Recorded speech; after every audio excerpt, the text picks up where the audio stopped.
Hello बच्चों, welcome to Aspire academy. मेरा नाम है MK सर। आज हम लोग शुरू करेंगे सॉल्यूशन का लेक्चर 2। प्रीवियस लेक्चर में हम लोग पढ़े थे सॉल्यूशन क्या होता है, मोलारिटी क्या होता है, परसेंटेज बाय वेट क्या होता है, परसेंटेज बाय वॉल्यूम क्या होता है। इसका लेक्चर 2 में हम लोग कंसंट्रेशन ऑफ सॉल्यूशन के बारे में हम लोग पढ़ेंगे कि मोलालिटी क्या होता है, मोल फ्रैक्शन और नॉर्मेलिटी के बारे में हम लोगों को चर्चा करना है। बहुत इंपॉर्टेंट क्लास होने वाला है आज का, बहुत मज़ा भी आएगा। और हम लोग कोशिश करेंगे कि सबका रिलेशन समझ ले, एक दूसरे का रिलेशन समझ में आ जाएगा, जैसे मोलारिटी नॉर्मेलिटी के साथ। इस तरह से हम लोग पढ़ेंगे। तो अभी हम शुरू करने जा रहे हैं कि मोलालिटी ऑफ सॉल्यूशन क्या होता है। तो मोलालिटी किसे कहते हैं? It is defined as the number of moles of solute dissolve in 1 kg of solvent. यहां पर गलती मत कर देना, 1 kg ऑफ सॉल्यूशन नहीं, यहां मास की बात है ना। मोलारिटी में क्या हो रहा था कि मोल्स ऑफ सॉल्यूट डिजॉल्व हो जा रहा था वाटर में। ठीक, जैसे अगर 100 मिलीलीटर वाटर में अगर हम 5-6 ग्राम अगर सॉल्ट डाल ले तो कोई फर्क नहीं पड़ेगा, लेकिन जब मास की बात करेंगे तो वहां फर्क पड़ जाता है। इसीलिए यहां कभी भी आप यूज नहीं करोगे कि मास ऑफ सॉल्यूशन। हमेशा याद रखना कि सोल्यूट का मोल्स 1 kg सोलवेंट में जो मिक्स होगा उसी को हम लोग कहते हैं मोलालिटी ऑफ सॉल्यूशन। ठीक है ना। तो मोलालिटी ऑफ सॉल्यूशन के बारे में हम लोग जानते हैं, इसको रिप्रेजेंट करते हैं स्मॉल एम से। ठीक है ना। तो स्मॉल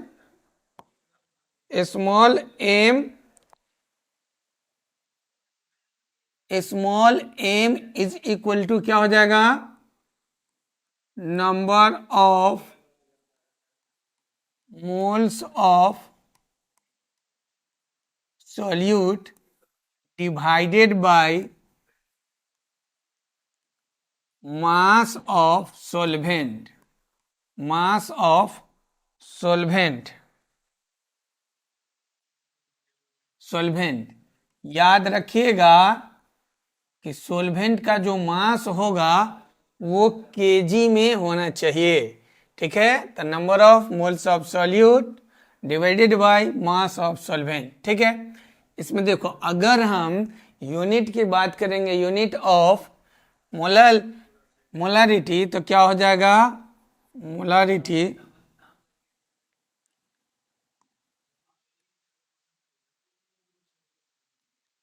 यूनिट ऑफ मोलालिटी। तो देखो, तो मोल्स और केजी इनवर्स इसका यूनिट हो जाएगा। देखो नीचे से केजी ऊपर जाएगा, इनवर्स हो जाएगा। ठीक, तो ये यूनिट ऑफ एम हो गया। ठीक है, unit of m, unit of molality, mole per KG. ठीक है। अब देखो, इसका हम लोग फार्मूला बना लेते हैं कि न्यूमेरिकल हम लोगों को बनाने में आसान होगा। मान लेते हैं कि let weight of solvent is equal to W 1 gram है। वेट ऑफ सॉल्वेंट W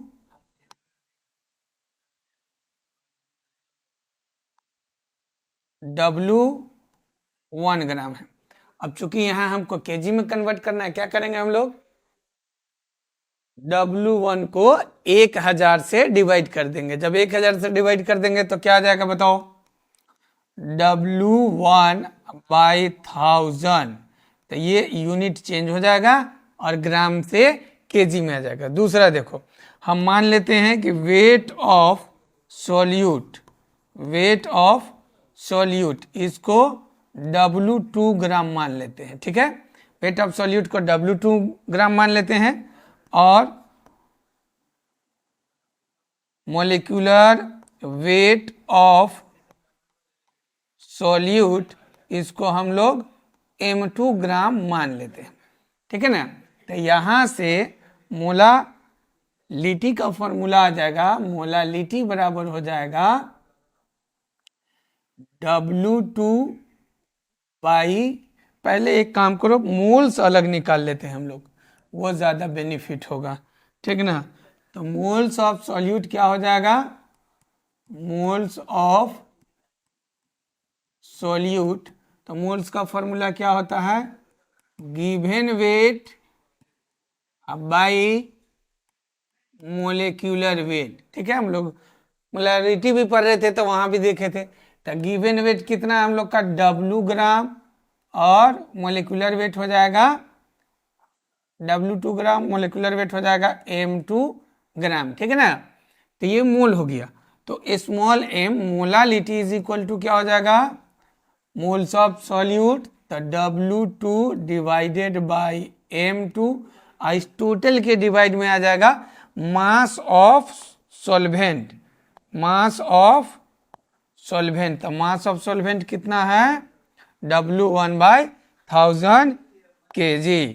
अब हम लोग इसका इस्तेमाल कर लेंगे यहाँ पर, तो क्या हो जाएगा, W1 डिवाइडेड बाई 1000, ठीक। अब इसको एक बार संभाल के लिख दो, तो क्या हो जाएगा, M is equal to W2 by M2 गुना 1000 डिवाइडेड बाई W1, ठीक है। देखो जैसा फॉर्मूला मोलरिटी का था वैसा भी यहाँ है, moles of solute by mass of solvent, ठीक है। एक चीज और, अब यहाँ हम चूंकि मास का इस्तेमाल कर रहे हैं तो मोलालिटी कंसंट्रेशन ऑफ सॉल्यूशन का टेम्परेचर पर निर्भर नहीं करेगा, मतलब मोलालिटी इंडिपेंडेंट है टेम्परेचर से, टेम्परेचर से इसको कोई लेना देना नहीं। आप टेम्परेचर बढ़ाइए या घटाइए, मोलालिटी पर फर्क नहीं पड़ने वाला, ठीक है। इस बात को भी याद रखना कि it is independent of temperature, इसको टेम्परेचर से कोई लेना देना नहीं है। सवाल बहुत आसान रहता है इसका, मोलालिटी का परिभाषा भी याद रखना, क्योंकि बोर्ड एग्जाम में परिभाषा पूछता है, इसलिए याद रखना जरूरी है। एक सिंपल परिभाषा है, आपको याद रखना है कि number of moles of solute 1 kg solvent में मिक्स कर देंगे तो उसी को हम लोग मोलालिटी कहते हैं। यूनिट भी कभी कभी पूछ देता है तो यूनिट मिस नहीं करोगे, फॉर्मूला अगर याद रहेगा तो आप ये सब कर सकते हैं। सिर्फ ये फॉर्मूला आपको याद रखना है कि moles by mass of solvent होता है, तो मोल्स सॉल्यूट का और मास सॉल्वेंट का, ठीक है। देखो एक हम इस पर छोटा सा क्वेश्चन बनाते हैं। जैसे क्वेश्चन कर रहा है, what is the molality of 98 gram of H2SO4 in 500 gram of water, ठीक है, 500 ग्राम ऑफ वाटर, ठीक है। अब इसका हम लोग बना लेते हैं। तो मोलिकुलर वेट, सबसे पहले अगर मान लो H2SO4 का निकालना है तो मोलिकुलर वेट ऑफ H2SO4, ठीक है ना। तो यहाँ हाइड्रोजन कितना है, 2, तो 2 और हाइड्रोजन का मोलिकुलर वेट कितना होता है, 1 प्लस सल्फर का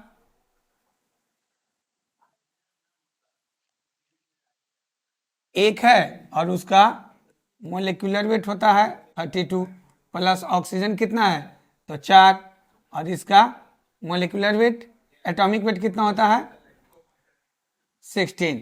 आप टोटल देखो 2 प्लस 32 प्लस 16 4 जा 64, ठीक है।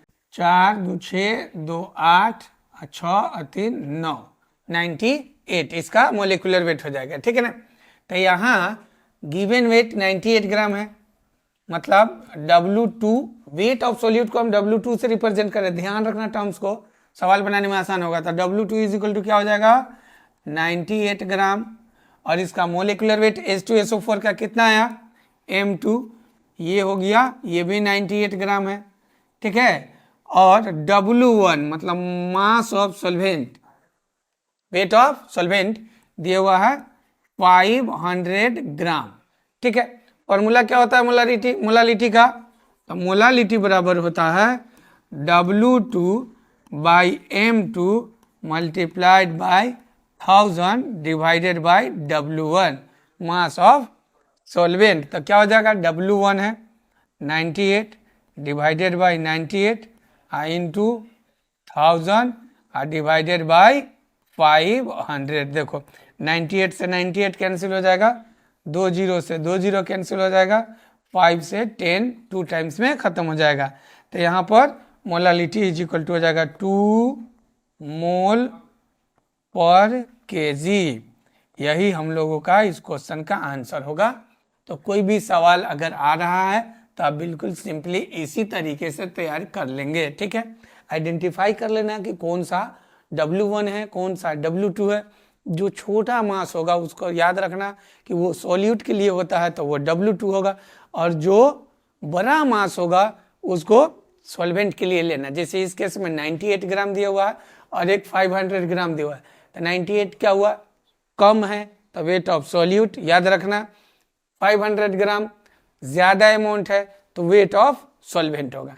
ठीक है, तो ये था हम लोग का मोलालिटी और उस पर एक छोटा सा example.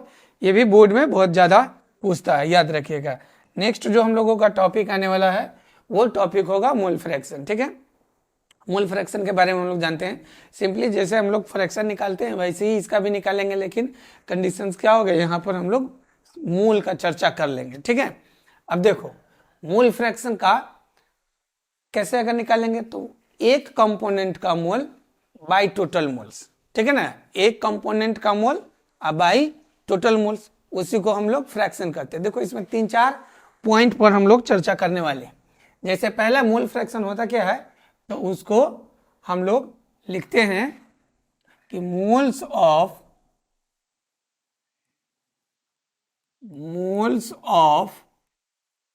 One component, moles of one component per unit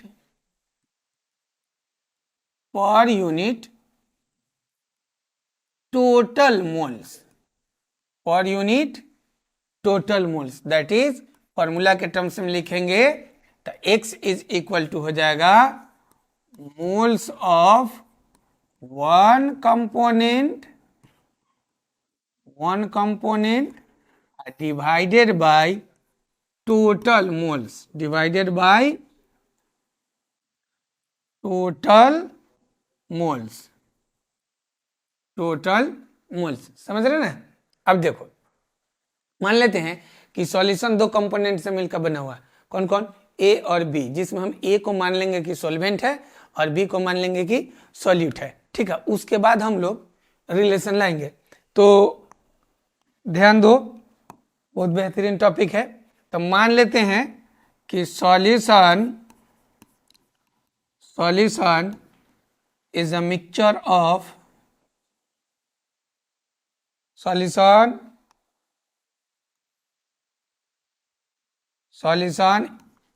is the mixture of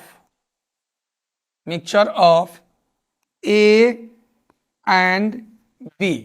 इसमें ध्यान रखना हम A को रखते हैं सॉल्वेंट। सॉल्वेंट कितना हो जाएगा, सॉल्वेंट को हम A मान रहे हैं और सॉल्यूट को B मान ले रहे हैं। ठीक है, इसमें मान लेते हैं कि लेट मोल्स ऑफ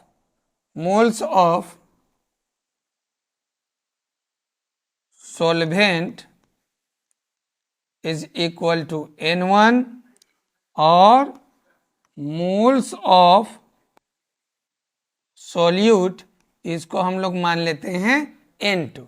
ठीक है, दोनों का मोल्स मान लिए।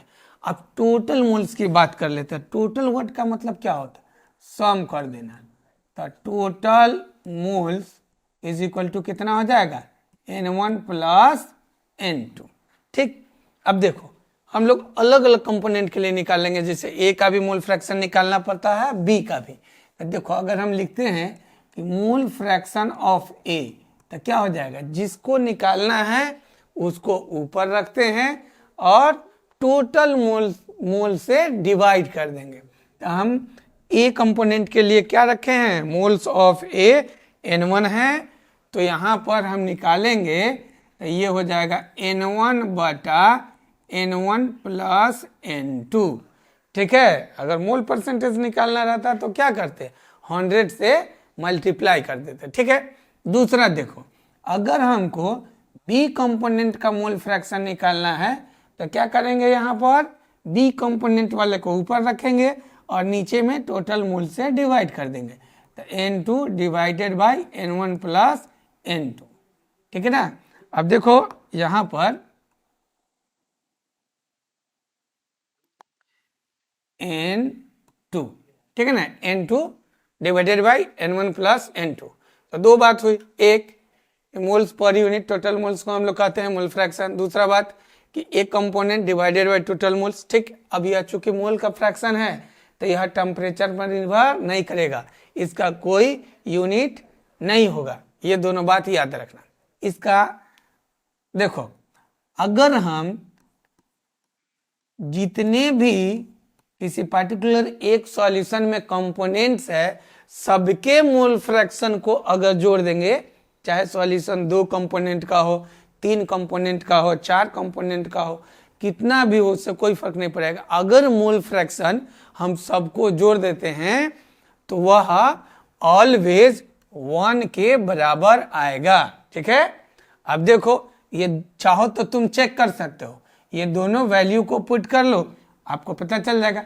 जैसे देखो, एक्स ए और एक्स बी कितने के बराबर है, 1 के, तो एक्स ए का वैल्यू कितना है, N1 बटा N1 प्लस N2 और प्लस एक्स बी का N2 बटा N1 प्लस N2।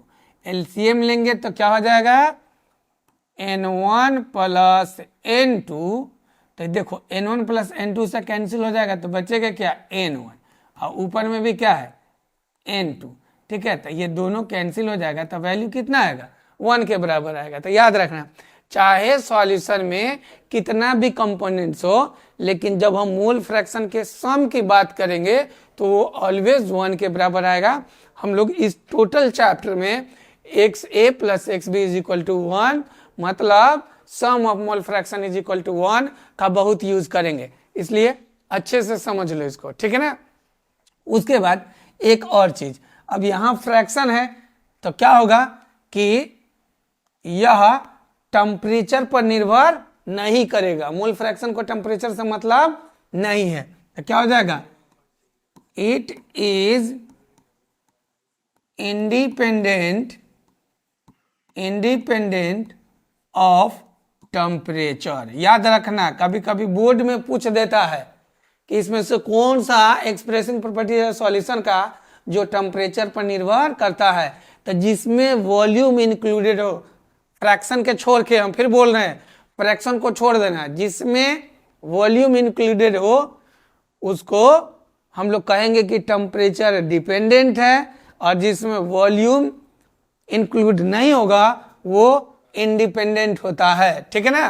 तो ये है मोल फ्रैक्शन। एक और पॉइंट देखो जो पूछा हुआ सवाल है, जैसे मान लो कि कभी कभी सवाल में तुमसे पूछ देगा कि mole fraction of one component is always equal to 1, less than 1, greater than 1।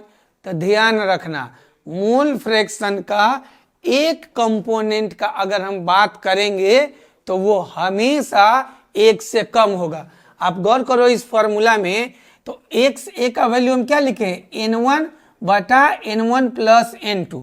ठीक है, तो इतना है ना कि N1 से बड़ा होगा N1 प्लस N2, N2 का वैल्यू कुछ तो होगा ना रे, कुछ भी होगा तो ये बड़ा वैल्यू बन जाएगा। तो न्यूमिनेटर से डिनोमिनेटर अगर बड़ा होगा, मतलब ये समझो कि छोटे वैल्यू को हम बड़ा से डिवाइड करेंगे तो वैल्यू 1 से कम आएगा। ये बात को जरूर याद रखना कि किसी भी पर्टिकुलर एक कंपोनेंट का मोल फ्रैक्शन पर अगर आप बात करोगे, ठीक है ना, तो वो हमेशा 1 से कम आएगा। इस बात को भी याद रखना, हम लिख भी दे रहे हैं। ठीक है, तो क्या हो जाएगा कि mole fraction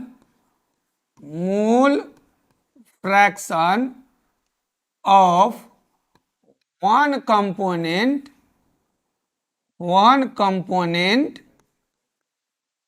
mole fraction of one component is always less than 1। Mole fraction एक कंपोनेंट का हमेशा 1 से कम होता है, समझ रहे ना।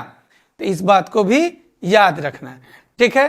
तो आज अभी हम लोग 2 टॉपिक पढ़े, एक तो मोलालिटी पढ़े और दूसरा मोल फ्रैक्शन पढ़े, ठीक है। हम लोग इस पर भी सवाल बनाएंगे, लेकिन हम एक काम करते हैं कि मोल फ्रैक्शन और मोलालिटी दोनों को हम लोग को रिलेट कर लेते हैं, दोनों के मिला के सवाल ज्यादा पूछता है, ठीक है। तो देखिए, relation between mole fraction and molality, ठीक है। हम लोग बहुत अच्छे से दोनों समझ लिए हैं। मोलालिटी किसको कहते हैं, तो moles of one component, sorry molality कहते हैं मोल्स ऑफ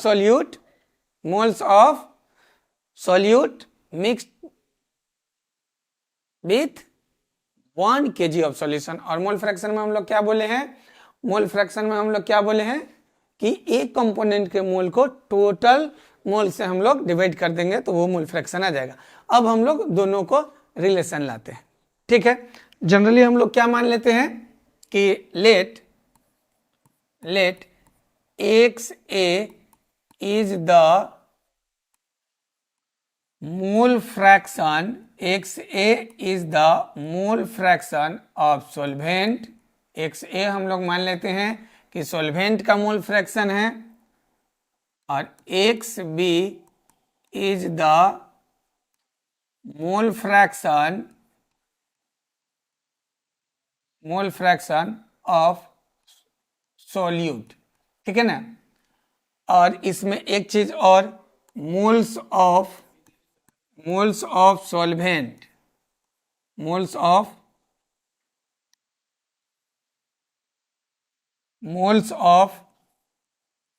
सॉल्वेंट, इसको हम लोग मान लेते हैं N1 है, और मोल्स ऑफ सॉल्यूट इसको हम लोग मान लेते हैं कि यह N2 है, ठीक है। अब इसके आधार पर हम लोगों को पता है कि XA इज इक्वल टू कितना हो जाएगा, N1 बटा N1 प्लस N2। इसको हम लोग क्या करते हैं, इक्वेशन 1 मान लेते हैं। और दूसरा क्या हो जाएगा, XB is equal to N2 बटा N1 प्लस N2। हम लोग इसको इक्वेशन 2 मान लेते हैं। इसमें हम लोग करेंगे क्या, उसको समझ लेते हैं पहले, कि हम लोग XB को डिवाइड करेंगे XA से, तो क्या हो जाएगा, divide equation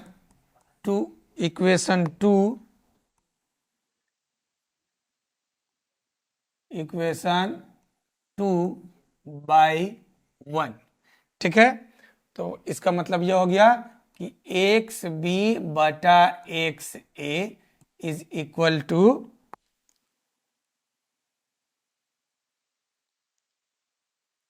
XA is equal to, तो यहाँ पर हो जाएगा N2 बटा N1 प्लस N2 और डिवाइडेड बाई, बताओ, N1 बटा N1 प्लस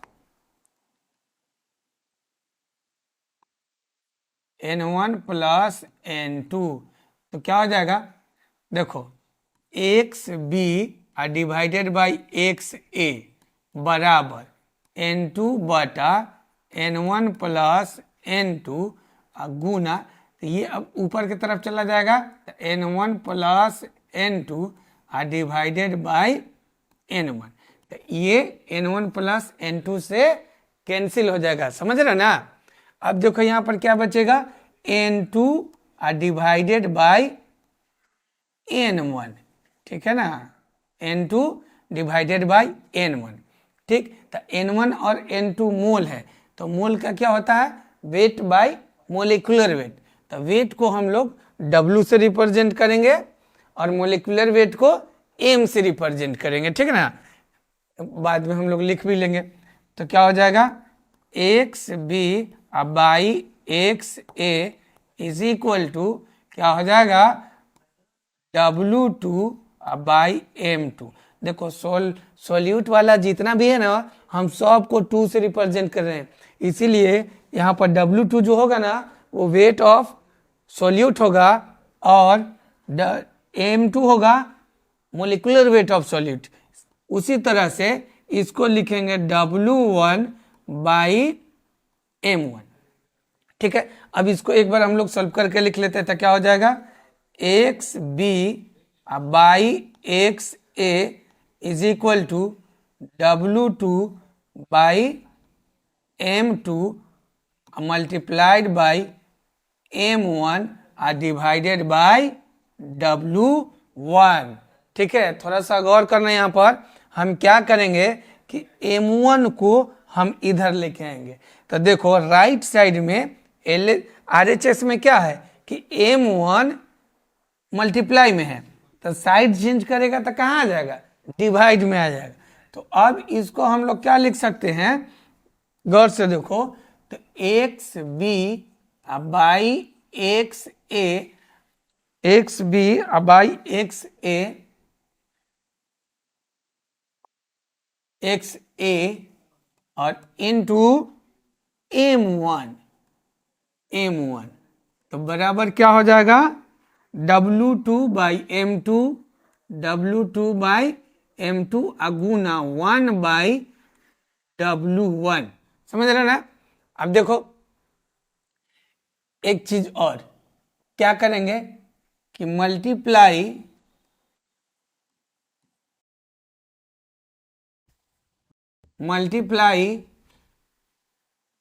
बाई 1000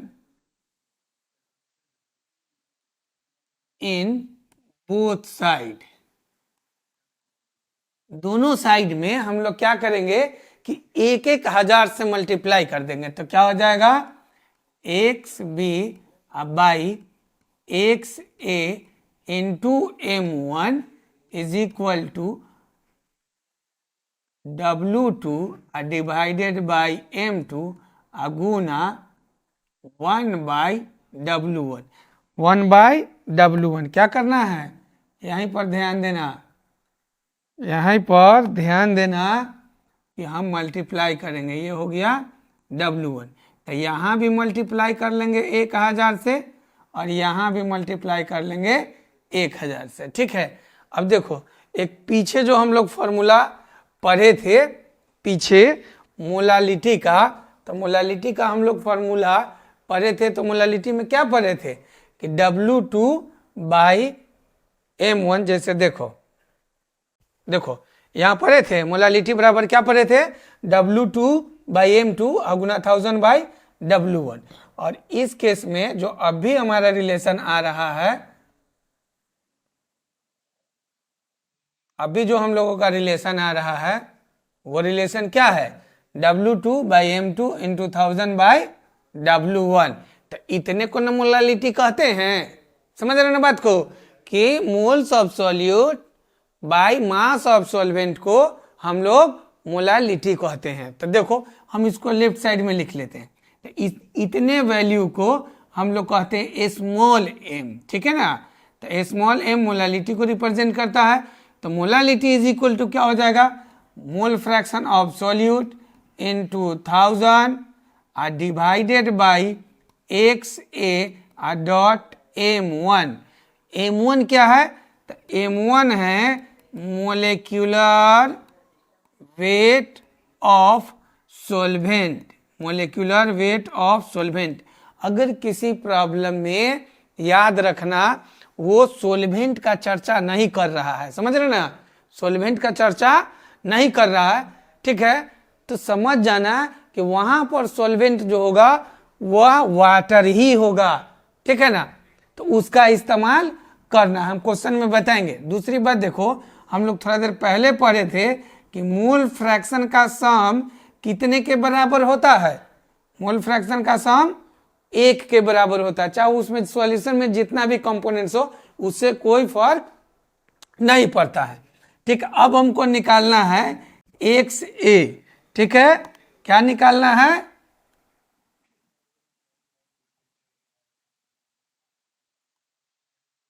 हमको निकालना है एक्स ए।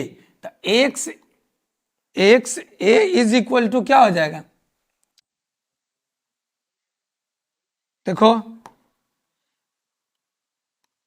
एक्स ए, तो यहां से X A is equal to क्या हो जाएगा? 1 माइनस एक्स बी, ठीक। अब इस वैल्यू को हम यहां पुट कर देते हैं, तो स्मॉल एम बराबर क्या हो जाएगा?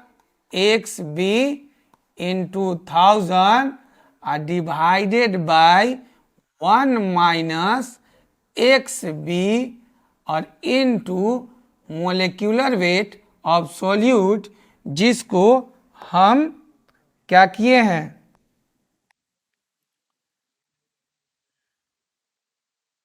M1 से रिप्रेजेंट किए हैं। अब इस फॉर्मूला को थोड़ा सा ध्यान से देखो और काफी बेहतर फॉर्मूला है। इसमें अननोन कितना है? तो एक मोलालिटी दे देगा, आप मोल फ्रैक्शन निकाल सकते हो। मोल फ्रैक्शन सॉल्यूट का पूछेगा तो सॉल्यूट का डायरेक्ट निकल जाएगा। अगर मान लो कि सोल्वेंट का पूछेगा तो क्या करेंगे? ये वाला फॉर्मूला इस्तेमाल करेंगे। फॉर्मूला वही यूज करना कि 1 x A plus X B 1 के बराबर होता है, तो हम सॉल्यूट का निकाल लेंगे, यहाँ पुट कर देंगे तो मेरा आ जाएगा। तो इसमें परेशान होने का जरूरत नहीं है। एक बार देखो, एक बार सिंपल समझ लो इस फॉर्मूला को कि इस दोनों के बीच में रिलेशन जो आया वह कैसे आया है। एकदम आसान बात है। हम लोग जनरली ए से सोल्वेंट को रिप्रेजेंट करते हैं और बी से सॉल्यूट को रिप्रेजेंट करता है। दोनों का मोल हम मान लिए, ठीक है। और हमको पता है कि मोल फ्रैक्शन जो होता है एक्स ए तो n1 बटा n1 प्लस n2 और एक्स बी तो क्या हो जाएगा? n2 बटा n1। तो दोनों का अलग अलग हम मोल फ्रैक्शन निकाल लिए। और ये क्या है कि सॉल्यूट के मोल फ्रैक्शन को सोल्वेंट के मोल फ्रैक्शन से हम डिवाइड कर दिया। डिवाइड करने का पीछे भी मकसद था कि ये जो सम वाला जो टर्म्स है ना वह कैंसिल हो जाए, तो अब बनाना आसान हो जाएगा। और मोल का फॉर्मूला हम लोग जानते हैं, वेट बाय मोलिकुलर वेट होता है। तो वहां से हम इसको जब सोल्व करेंगे तो एक्स बी बटा एक्स से फाइनली इतना आ जाएगा। हम क्या किए?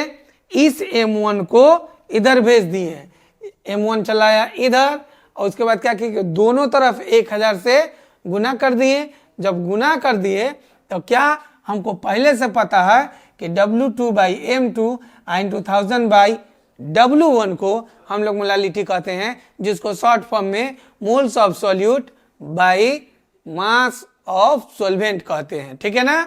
और यहां से देखो, जब दोनों मोल फ्रैक्शन को हम लोग जोड़ लेंगे तो X A is equal to 1 minus X B. तो यहां पर हम एक्स ए के जगह पर 1 माइनस एक्स बी को पुट किए तो मेरा एक सिंपल इक्वेशन आ गया है।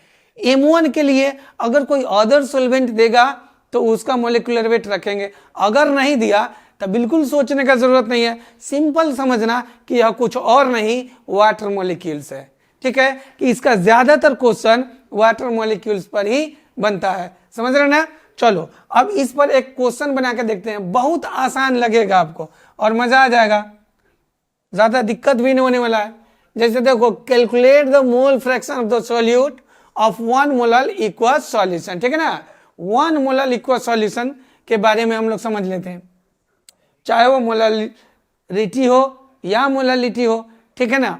1 मोलर अगर हम लिख रहे हैं 1 मोलर, इसका मतलब यह है कि मोलालिटी इज इक्वल टू 1 है।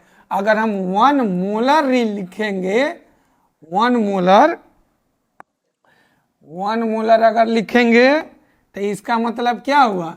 1 मोलर, इसका मतलब हुआ कि capital M molarity is equal to 1 है। आगे पढ़ेंगे हम लोग नॉर्मलिटी में अगर हम एक नॉर्मल लिख रहे हैं उसका मतलब होता है कि नॉर्मलिटी 1 है, ठीक है। तो इस क्वेश्चन में बताओ, इस क्वेश्चन में कितना दिया हुआ है? ये वाला जो दिया हुआ है यही है 1 molar equals solution. Equals solution का मतलब समझ रहे ना कि यहां पर सॉल्वेंट कैसा है? वाटर मॉलिक्यूल्स है। सॉल्वेंट कैसा है? वाटर मॉलिक्यूल्स है, ठीक है। तो अब देखो हम इसको आसानी से सिंपली बना सकते हो, कहीं से कोई परेशानी नहीं आने वाला है। तो देखो मोलिकुलर वेट ऑफ वाटर, मतलब सॉल्यूशन करोगे इसका बनाओगे तो देखो स्मॉल एम मोलालिटी बराबर कितना दे दिया, मोलालिटी बराबर 1 दिए हुआ है, ठीक है। और इक्वल सॉल्यूशन है तो m1 का वैल्यू किसका लेंगे, m1 H2O के लिए। तो H2O का मोलिकुलर वेट कितना हो जाएगा, देखो दो हाइड्रोजन है तो 2 गुना 1 और प्लस 1 ऑक्सीजन का 16 होता है, तो कितना हो जाएगा कुल 2 और 16 18 हो जाएगा ना, ठीक। अब देखो फॉर्मूला क्या होता है, रिलेशन दोनों के बीच में क्या होता है, मोल फ्रैक्शन और मोलालिटी के बीच में रिलेशन क्या होता है, तो आपको पता है कि मोल फ्रैक्शन को हम लोग x से रिप्रेजेंट करते हैं और मोलालिटी को m से। तो स्मॉल m बराबर मोल fraction of solute into 1000 divided by 1 minus divided by 1 minus XB और इनटू M1। देखो इस क्वेश्चन को पढ़ने के बाद लग रहा था कि कुछ दिया ही नहीं हुआ है, समझ रहे हैं ना, लेकिन यही बहुत चीज दे दिया हुआ, 1 मोल एक सॉल्यूशन बोल दिया मतलब सब चीज दे दिया हुआ, ठीक है। तो अब देखो स्मॉल m, तो स्मॉल m1 दिया हुआ इज इक्वल टू हमको निकालना है XB, हमको क्या निकालना है XB, और XB इंटू कितना तो 1000 डिवाइडेड बाय 1 माइनस XB और इनटू मोलिकुलर वेट किसका लेना है, वाटर का, तो 18, ठीक है। अब देखो इस बार इसको गुना कर लेते हैं, तो 1 is equal to 1000 XB divided by 18 से गुना करेंगे तो क्या हो जाएगा 18 माइनस 18 XB। अब देखो इधर 1 है तो क्रॉस मल्टीप्लाई कर लेंगे तो क्या आ जाएगा 18 minus 18 XB is equal to 1000 of XB। अब देखो ये माइनस वाले टर्म्स को भेज देंगे उधर तो प्लस हो जाएगा, तो ये हो जाएगा 18 is equal to 1000 XB plus 18 XB that is यहाँ से आ जाएगा 1018 XB इज इक्वल टू 18 और XB इज इक्वल टू कितना आ गया 18 बाय 1018। यही हम लोगों का आंसर होगा, ये पूछा हुआ सवाल है। और याद रखना मोल फ्रैक्शन एक कंपोनेंट का यहाँ भी गौर से देखो तो XB का वैल्यू 1 से कम है, तो हमेशा मोल फ्रैक्शन का जो वैल्यू होगा वो 1 से कम ही होगा, समझ रहे हो। उसके बाद देखो इसके बाद जो अगला टॉपिक है हम लोगों का, अब देखो इसमें 2-3 टर्म्स मान लेते हैं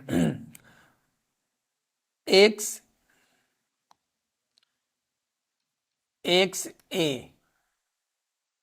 बराबर मोल फ्रैक्शन ऑफ सॉल्वेंट, याद रखना, और XB ये क्या हो जाएगा मोल फ्रैक्शन ऑफ सोल्यूट, ठीक है ना।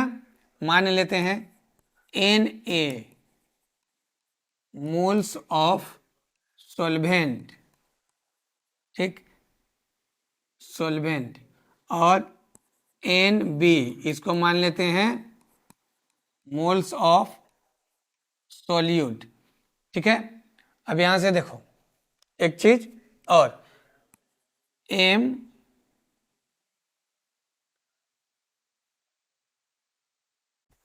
Ma इसको मान लेते हैं मोलिकुलर वेट ऑफ A, और Mb इसको मान लेते हैं मोलिकुलर वेट ऑफ B, ठीक है। अब यहां से देखो मोल का सिंपल फॉर्मूला क्या होता है, mole is equal to weight by molecular weight, ठीक है ना। मोल का फॉर्मूला क्या होता है, वेट बाय मोलिकुलर वेट। देखो अभी तक हम कुछ किए नहीं, इस सब टर्म्स को हम लोग मान लिए हैं कि इसका हम लोगों का यूज करना है। ठीक है, क्या मान लिए, XA सॉल्वेंट का मोल फ्रैक्शन है, XB सॉल्वेंट का सॉल्यूट का मोल फ्रैक्शन है।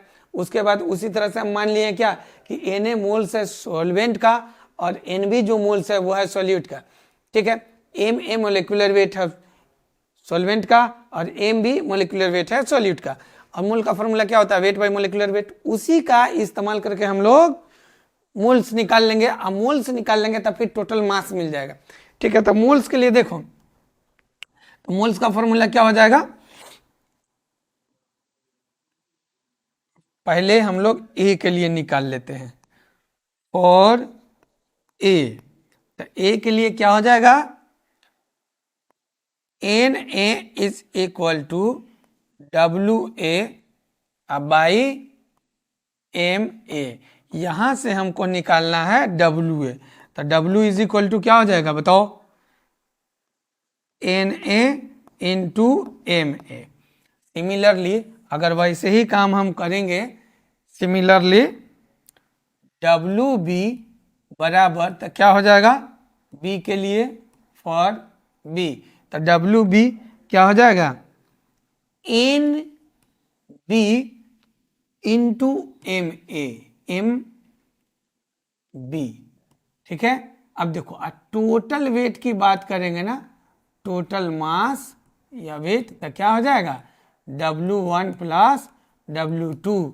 तो W1 का वैल्यू कितना है, NaMa, तो NaMa प्लस NB और MB, टोटल मास मिल गया।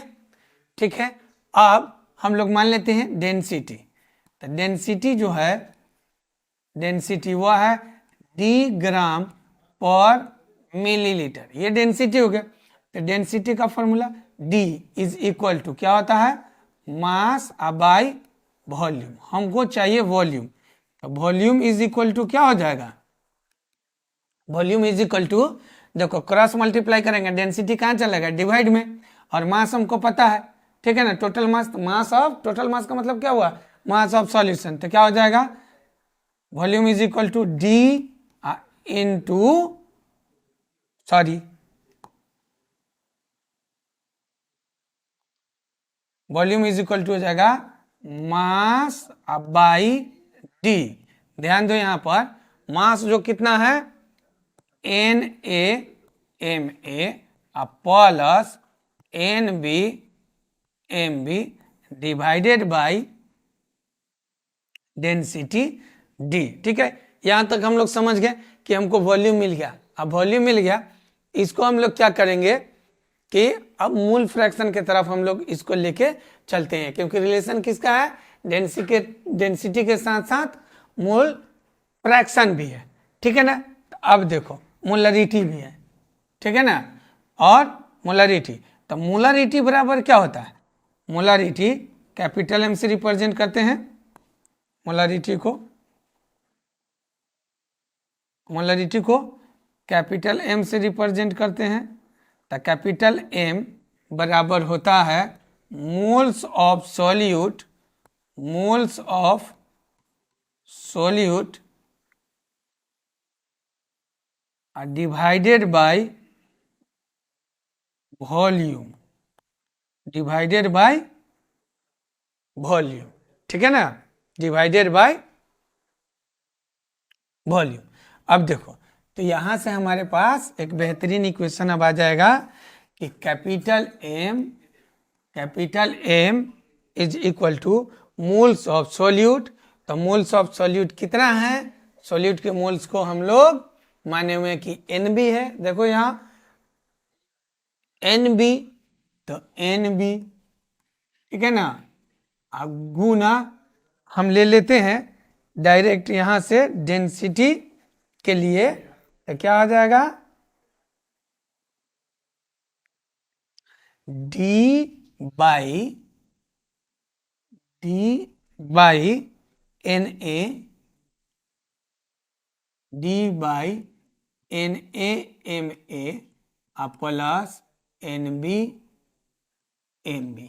ठीक है, हम क्या किए हैं कि इसको जब हम यहाँ पुट करेंगे तो D ऊपर चला जाएगा और NA MA plus NB MB divide में आ जाएगा। ठीक है, अब देखो मोल फ्रैक्शन के लिए क्या होता है, एक कंपोनेंट का मोल बाय टोटल मोल। ठीक है, एक कंपोनेंट का मोल बाय टोटल मोल। तो एक काम करो कि Na प्लस NB से दोनों तरफ XA और NB से डिवाइड भी कर दो और मल्टीप्लाई भी कर दो। ठीक है, देख लो क्या करते हैं हम, क्या हो जाएगा कि divide and multiply, divide and multiply by NA plus NB, divide and multiply by NA plus NB। तो capital M is equal to क्या हो जाएगा, NB divided by NA plus NB। समझ गए ना। अब देखो और फिर N2 D बाई NA, तो NA अब बटा NA प्लस NB। और देखो इसका मोलिकुलर वेट कितना हो जाएगा MA। और फिर उसी तरह से हम लोग क्या करेंगे, प्लस कर लेंगे। ठीक है ना, जब प्लस करेंगे तो क्या हो जाएगा, प्लस करेंगे MA और फिर plus NB divided by NA plus NB। ठीक है, अब यहाँ देखो और इसका मोलिकुलर वेट कितना है, तो MB। अब देखो फाइनली हम लोग जानते हैं कि मोल फ्रैक्शन बराबर होता है moles of one component divided by total moles, moles of one component divided by total moles. ठीक है,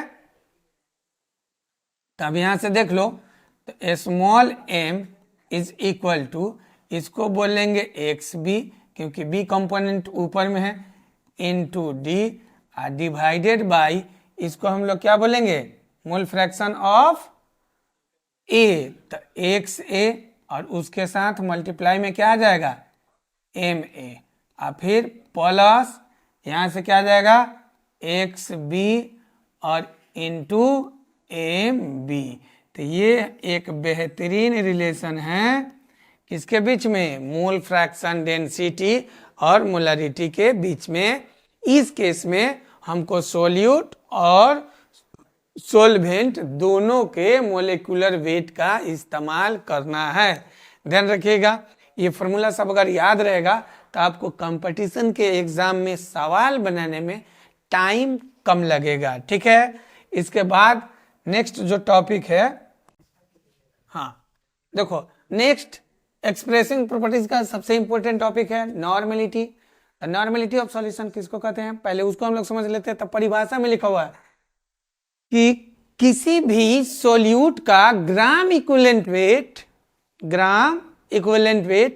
1 लीटर सॉल्यूशन में डिसॉल्व करता है, उसको हम लोग नॉर्मेलिटी कहते हैं। समझ में आई बात, क्या बोलोगे कि ग्राम इक्विवेलेंट, यहाँ मोल की चर्चा नहीं कर रहे हैं, मोल अलग चीज है और ग्राम इक्विवेलेंट वेट अलग चीज है। थोड़ा देर के बाद हम डिस्कस करेंगे आपके साथ gram equivalent weight, chapter 1 class 11 में पढ़ना था मोल कॉन्सेप्ट में। ठीक है ना, तो देखते हैं क्या होता है ग्राम इक्विवेलेंट वेट और मोलरिटी, सॉरी नॉर्मेलिटी और मोलरिटी के बीच का रिलेशन। तो आइए शुरू करते हैं। नॉर्मेलिटी किसको कहते हैं कि gram equivalent weight of solute dissolve in 1 litre of solution, याद रखना। ठीक है ना, तो यहाँ इसको कैपिटल N से रिप्रेजेंट करते हैं। तो capital N is equal to क्या हो जाएगा, capital N is equal to number of gram equivalent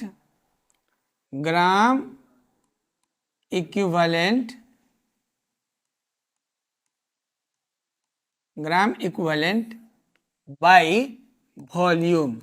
ठीक है ना, बाई वॉल्यूम। अब देखो ग्राम इक्विवेलेंट को हम लोग GM और EQ से भी डिनोट करते हैं।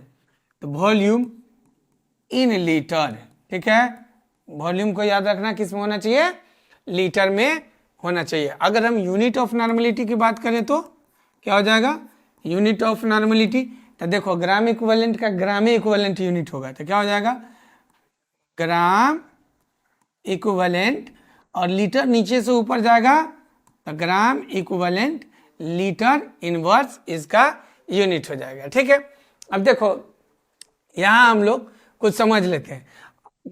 1n का मतलब होता है कि नॉर्मल, ठीक है ना, नॉर्मल।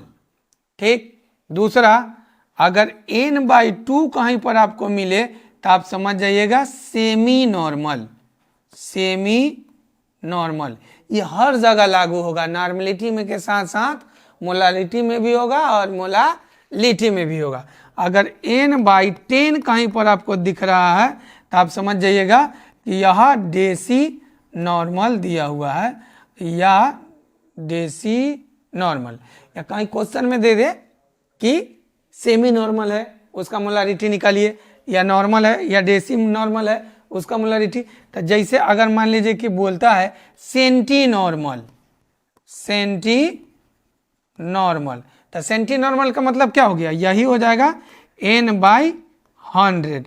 अगर आपसे पूछ दे मिली नॉर्मल तो क्या लिखेंगे आप मिली नॉर्मल के लिए, मिली नॉर्मल, तो ये हो जाएगा मिली नॉर्मल के लिए n/1000।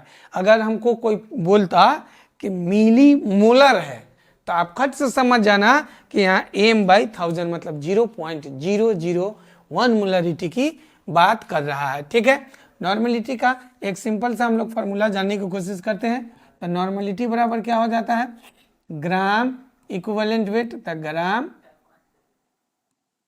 इक्विवेलेंट वेट बाई भी। ठीक है, अब हम लोग ग्राम इक्विवेलेंट वेट पर थोड़ा सा चर्चा करेंगे कि ग्राम इक्विवेलेंट वेट होता क्या है।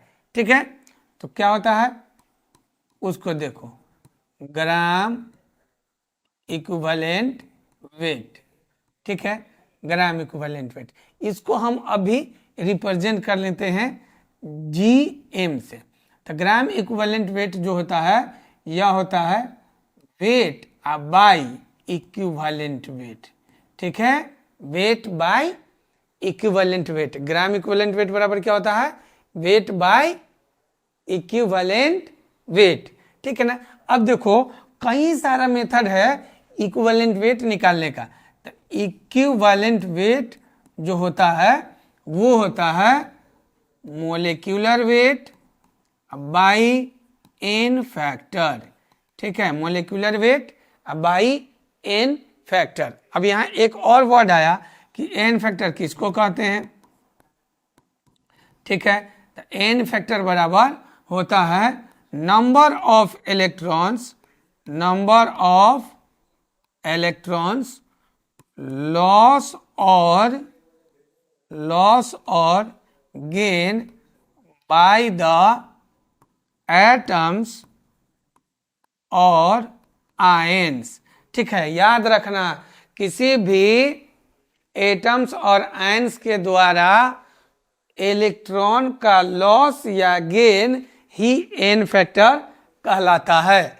ठीक है ना, क्या कहलाता है, n फैक्टर कहलाता है। और इक्विवेलेंट वेट निकाल लेंगे तो हम लोग ग्राम इक्विवेलेंट वेट आसानी से निकाल सकते हैं।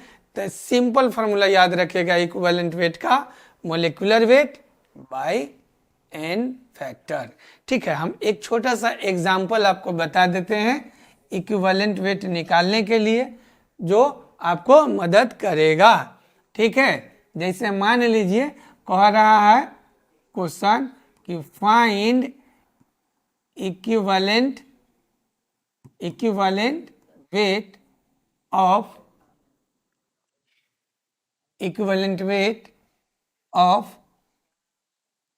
Al2O3। ठीक है, ये सिंपल क्वेश्चन लिए कि आपको सिर्फ यहाँ पर n फैक्टर समझ में आ जाए। तो देखो n फैक्टर के लिए हम लोग Al2O3 को डिसोसिएट करेंगे। तो देखो एल्युमिनियम कितना है 2, तो उसको रिप्रेजेंट करना पीछे में कोफिशिएंट में, तो 2l। एक मिनट देखो अब क्या हो जाएगा, इसको डिसोसिएट कर लेना, 2al 3 प्लस और प्लस 3o2 माइनस, हाँ तो क्या हो जाएगा प्लस 3o2 माइनस। ठीक है, अब गौर से देखो एन फैक्टर के लिए इसमें 1 मोल एल्युमिनियम कितना इलेक्ट्रॉन लॉस किया है, तो 1 मोल एल्युमिनियम 3 इलेक्ट्रॉन को लॉस किया है, और टोटल इस पर्टिकुलर रिएक्शन में एल्युमिनियम आयंस का संख्या कितना है, तो 2 है। ठीक है, तो एक एल्युमिनियम 3 इलेक्ट्रॉन को ट्रांसफर कर रहा है, तो 2 एल्युमिनियम कितना इलेक्ट्रॉन का ट्रांसफर करेगा, याद रखना 6। चाहे तुम इसको देख के भी निकाल सकते हो, तो यहाँ एल्युमिनियम के बारे में बात करेंगे तो ये क्या कर रहा है, लॉस ऑफ इलेक्ट्रॉन। और यहाँ देखो एक ऑक्सीजन कितना इलेक्ट्रॉन गेन कर रहा है, तो 2 इलेक्ट्रॉन गेन कर रहा है, और टोटल इलेक्ट्रॉन्स, टोटल ऑक्सीजन की संख्या कितना है 3। तो अगर 1 2 गेन किया है, एक इलेक्ट्रॉन, एक ऑक्सीजन एटम 2 इलेक्ट्रॉन गेन किया है, तो 3 ऑक्सीजन एटम कितना करेगा 6। तो दोनों केस में चाहे तुम इससे कर लो या इससे, एन फैक्टर निकालते टाइम ध्यान रखना चुपचाप इसको और इसको मल्टीप्लाई कर लेना, 3 2 जा 6, वही एन फैक्टर कहलाएगा। तो N factor is equal to कितना आ गया 6। एन फैक्टर को एनएफ से डिनोट करते हैं। मोलिकुलर वेट बात कर लो, तो मोलिकुलर वेट आ जाएगा कितना, एक एल्युमिनियम का कितना होता है 27, तो 2 है, तो 2 इंटू 27 आप प्लस, फिर देखो 3 इंटू 16, तो ये हो गया 54 और प्लस 48, तो कितना आ गया 102। ठीक है ना। अब देखो जब 102 मोलिकुलर वेट है, एन फैक्टर मालूम है, तो इक्विवेलेंट वेट ऑफ Al2O3 बराबर तुम कितना लिख सकते हो, तो देखो तो molecular weight by N factor that is 102 by 6, तो ये आ जाएगा 17। मतलब ये हुआ, यही हमारा आंसर होगा कि Al2O3 का इक्विवेलेंट वेट 17 होगा। इक्विवेलेंट वेट अगर आपको निकालने आ जाएगा तो फिर ग्राम इक्विवेलेंट में कोई प्रॉब्लम नहीं है, क्योंकि वेट है दिया रहेगा और इक्विवेलेंट वेट निकाल लेंगे, डिवाइड कर देंगे। ठीक है,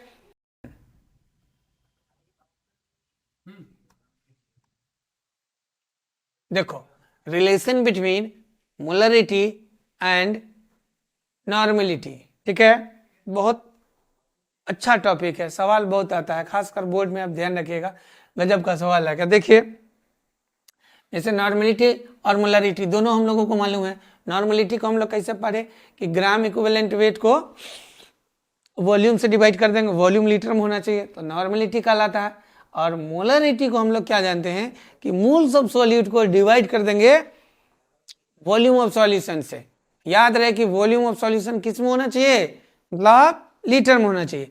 अब आइए हम लोग देखते हैं कि इस दोनों का रिलेशन क्या होगा। ठीक है ना, अभी दोनों का रिलेशन हम लोग निकालते हैं। तो देखिए नॉर्मेलिटी बराबर फॉर्मूला हम लोग क्या जानते हैं, normality that is a small N बराबर होता है gram equivalent by volume, gram equivalent by volume. ठीक ना। और मोलरिटी बराबर क्या होता है, molarity that is capital M, moles of solute by volume of solution. याद रखना है कि ये लीटर में होगा, इसमें भी इन लीटर में होगा। ठीक है, अब देखो तो दोनों में वॉल्यूम कॉमन है, यही रिलेशन को जोड़ेगा। देखो तो ग्राम इक्विवेलेंट वेट बराबर क्या बताया अभी, ग्राम इक्विवेलेंट वेट बराबर हम आपको क्या बताए हैं कि वेट बाई इक्विवेलेंट वेट। ठीक है ना, इक्विवेलेंट वेट। अब देखो इक्विवेलेंट वेट होता है, इक्विवेलेंट वेट क्या होता है कि molecular weight by N factor. N factor क्या होता है हमको ये भी पता है, एन फैक्टर लॉस और गेन ऑफ इलेक्ट्रॉन किसी भी एटम्स या आयंस के द्वारा जो भी होगा उसी को कहेंगे। ठीक है, अब देखो इक्विवेलेंट वेट का वैल्यू हम ये ग्राम इक्विवेलेंट वेट वाले इक्वेशन में डाल देते हैं। तो यहां से ग्राम इक्विवेलेंट वेट बराबर ये ग्राम इक्विवेलेंट वेट ही, ग्राम इक्विवेलेंट ही रहने दो,